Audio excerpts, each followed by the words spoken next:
Hi there, good morning everybody. I'm sorry I've been a bit tardy doing my journal recently on my video blog. I think I explained on the last one I did move it to a Saturday because of it's just getting difficult to do it in the week really with things with work moving around, which isn't a bad thing, it's great, work wise, but obviously I need a bit of consistency when I'm doing this. So yeah, apologies, I should have updated yesterday on this, but quite a full day with my kids, so which is a good day, I enjoyed it, but it's always there at the back of my mind, this journal is very important for me to do, and I know it means a lot to the people who do follow what I do as well. So yes, I weigh myself at the gym these days now. I don't do it at home, so it tends to work well on a Saturday. So a bit pissed this week, to be honest with you, because I weighed myself yesterday and I'm £2 heavier, which puts me up to 15-13. Which is a bit, well, it is frustrating, I'll be honest, because I do track what I eat. I work my ass off at the gym. I've been there like 4 times this week and I'm putting a lot more intensity into it, like the high intensity intervals and pushing my heart rate up, and all that. So yeah, it can get disheartening when you think, you know what, I'm actually putting the work in here. I think I've just sat on my ass for a week, filled my face, done nothing. I think, yeah, I can warrant that £2. But I look at what have I done different in the week, so I always look at that as well. And what I say is, I think there's been 3 occasions in the last week, social occasions, which is very difficult and a challenge because you can't quite keep control in the same way of your food choices. Even if you're tracking what you're doing, different foods you eat have different effects in your body, especially if you've got a sluggish thyroid as well. There's things that you don't process quite as well or digest, takes longer. Because a good thing I've got into is eating my dinner earlier, 5:30, 6 o'clock. Helps me immensely, but there's been 3 social occasions where I've been eating a lot later than I would like and maybe having the food choices I wouldn't have usually had in the last few weeks, and it has had an immediate effect on my body, I've found, particularly with wheat and grains and foods with colourings in. I've noticed an almost immediate effect because my diet's been that good and clean the last few weeks that you do notice it if you eat something that you don't have a tolerance to very well. So yeah, with the wheat side of it, I actually feel quite bloated at the moment. So I just wondered that's what's different, because that's crept in a little bit, having pieces of toast here and there, pizza with the kids on my son's birthday, which is great. You've got to have a life outside of it. I'm not saying that, but it does make you look back on what have you done different, and you learn what doesn't agree with you and what does. And also a bit of birthday cake as well. So I think it all makes a difference. But yeah, in other respects, I'm very, very happy in what I'm doing. It's absolutely benefiting me. I've gone back to my measurements because I know I missed out doing them, and I'd measured myself before I did the blog this time because I realised that because I'm rushing on the others and measuring myself as I'm online, I'm not measuring myself right. I've got the tape measure in the right place. Because, like, for example, when I measured my boobs before, the tape measure was not right at the back, so I looked in the mirror and I adjusted it, and got on my hips as well, so they're just more of a true account. So I've written down week 1, week 4, week 12. Week 1 is obviously when I started this challenge. So week 1, my waist was 37 inches. Week 4, 36.5, and today 35 inches, so 2 inches off my waist. I'm really pleased with that. I mean, I'll show you my waistline shortly because I'm definitely getting a lot more definition in that area, which I'm really happy about. Hips, week 1, 48 inches. Week 2, 49, but, sorry, not week 2. That's some doing in it, putting an inch on your hips in a week. But week 4, 49 inches. So I don't think that's accurate for week 4 because I don't think I had the tape measure in the right place. Today, 47 inches, so I'm just going to carve that an inch off my hips. Now my boobs, this is where I definitely had the tape measure in the wrong place, because week 4 I forgot to measure them, which I wished I had because they've shrunk since then, thank goodness. That means I'm more comfortable running. Week 4, 42 inches.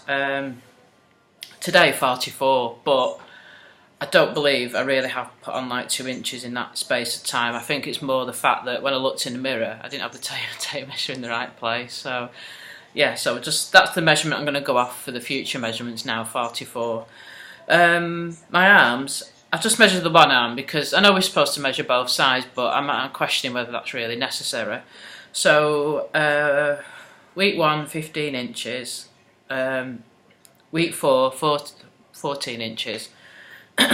Week 11, 14 and a half inches. But I think the reason for that, the little increases, as I'll show you in a bit, there's definitely more definition in my arms. The bicep muscle's more developed.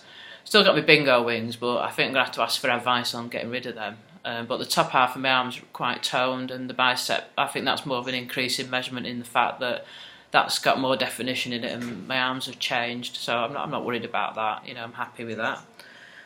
So yeah, £2 on this week, but as I said to you there, there's inches off. I'm leaner generally all over. Things are fitting me better.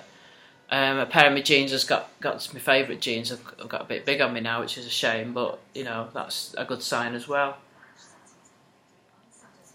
So I've had some good news. I posted last time about, I mean, my friends would have seen it on my Facebook anyway, that I've had good news in that I've got a permanent job where I work, and that means such a lot to me because I really do enjoy the type of work I do. With people with sort of mental health or learning disabilities. It's a subject close to my heart, having been there myself with sort of anxiety and mental health side of it, because the people who know me well will know it's been a bloody challenging last 2 years, to be honest with you. But I'm not going to go into all that now. People who know me well know about bereavements and challenges. We all have them. We all have them at the end of the day.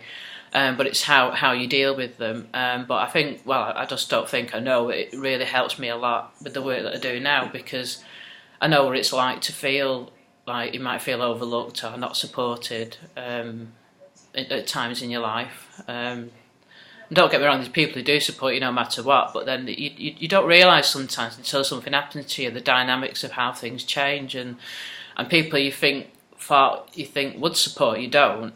And then the people who do support you come from surprising sources, really. You think, oh, you know, quite touched, really. That particularly happened in like when Martin passed away, or my dad, that you get the people you think would be there are not. And then, surprisingly, some people come out that you wouldn't imagine would do. So, you know, it's quite touching, really. And what I will say, I took 2 years of not working because I took redundancy where I worked before, and I chose to take the time I needed. All right, maybe I was in a fortunate position I could do that. But you'd be surprised how you do get people who judge you on that. And when I wasn't working, you get the comments about, well, sly comments really, that you're not working or you're lazy. And I think it's downright wrong, to be honest with you. And I think if anyone's in that position where particularly if you've lost somebody, apart from the positive support you get and the support, don't give a flying fuck about what people say to you, because it's very hurtful at the time. It is, because you're dealing with stuff and you don't need the comments on top, really.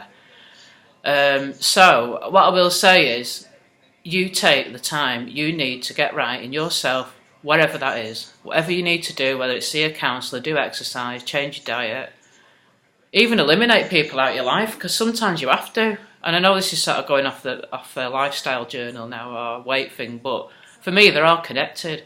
Because I said in my week 1 journal that I do have an addiction to food. I admitted that in my week 1 because my eating was getting totally out of control up to Christmas. I was just constantly eating, and you know, food addiction is right up there with drugs and alcohol. It seriously is, particularly sugar, and it's been proven that it is. You know, it's no coincidence to say to somebody who's a recovering alcoholic that they eat sugar instead. Or people who smoke will turn to something else. It's seriously up there, food. And people who are in that situation themselves know exactly what I'm talking about. So, yeah, it can be a challenge, you know. So what am I diversing off now? I just felt the need to mention that. I think in the nutshell, what I'm saying is you do what you do for you.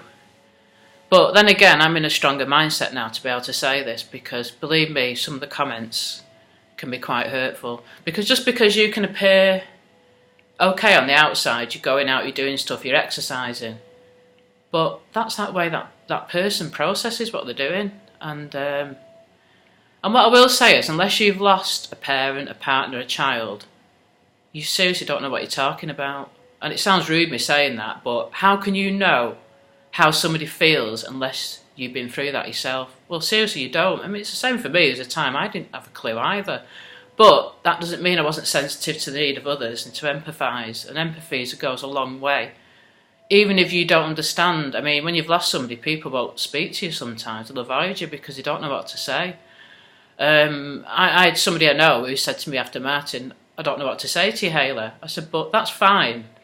That is fine to say that, because at least you're being honest. I don't know what to say to you. It's better to say that than nothing, because it's quite alienating.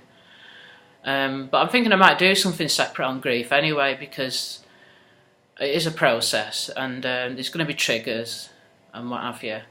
But I think, no matter what, it's better to get to a place where you want to do something positive out of your experience to help and serve other people and yourself. It's far better than to remain stuck where you are and not able to move on, and to actually be open to change. So yeah, I'm very happy with the job, and I want to make the most of it as I can in progression-wise. So yeah, so fingers crossed with that one, and I couldn't hope to work with a better bunch of people as well. So I was going to say, gym-wise, at the gym, I'm doing a lot more on the treadmill again, because you remember I had my lung infection, and I still got the niggles with my heel, but I manage it better now. So I'm able to have periods where I can run for a bit, and then I have to be careful the next time, and then I run. So that's good. It means I'm slowly getting back into the training that I really enjoy, and I'm feeling ready now to enter a 10k race, which would be really good for me to do. I think it's just something positive as well to aim for, and achievable, because I'm up to that distance now on pretty much on the treadmill and on the cross trainer as well.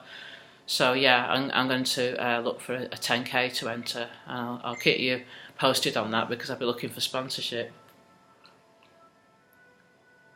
So for the next week for me, I think it's look at keeping the wheat down, the grains, because I'm absolutely convinced it's not doing me any good really. Even if you're calorie counting, if you're having something that causes a reaction in your body to not feel good, and that has a knock-on effect on you feeling bloated, because your body does retain fluids more when something doesn't agree with you. So it's just something for me to monitor really. So yeah.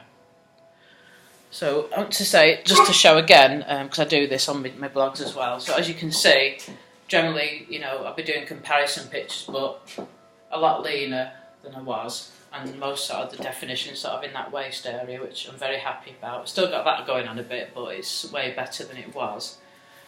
I think the area for me that I tend to sort of focus on still too much is that tummy area. But I had 2 caesareans with my children, and I speak to other women I know who've had caesareans. It's just something that you're left with, to be honest with you. It doesn't mean it won't go, it doesn't mean it won't improve, but it is a lot more difficult. Not impossible, difficult. So I've just got to accept it's just going to take longer, and it's probably going to be the last part of my body that will probably change to what I want really, because we've all got our sort of goals of where we want to be. With my arms, as I said before, there's more definition in the tricep there, but it's just under this bit that I'm going to get advice with that, because it's that old Markwood bingo wing bit, and so I'll get advice with that at the gym of specifically what I can do. And anyone else who does fitness training, I mean, feel free to comment on my blogs as well and give me advice, because I'm open to that. It could be something I'm doing that I need to do differently. So any advice you can give me on exercises, then feel free to do that as well. Generally, so still toning up well around the bottom area and the hips, which I'm very happy about. So yeah, and on the thighs as well. So that'll be good. I'll be glad when I can stand like that and I can see daylight as well. That'll be good. But I'm very, very happy with the progress that I'm making. And I've just got to put that £2 weight gain behind me this week, otherwise it's just too easy for it to become a focus and dwell on it, even though it can be disheartening when you know that you're putting the work in. Okay, so I've rambled on a bit today. I don't rehearse these things, whatever comes out of my mouth comes out of my mouth. So with the grief side of it in particular, I hope that it helps other people going through a very similar situation, and I know there's quite a few out there, and a few of my circle of friends who've had losses as well, particularly recent ones. So yeah, I'm thinking on you at this time, because I know how it's a challenge. Okay, take care, and I'll speak to you again. Bye.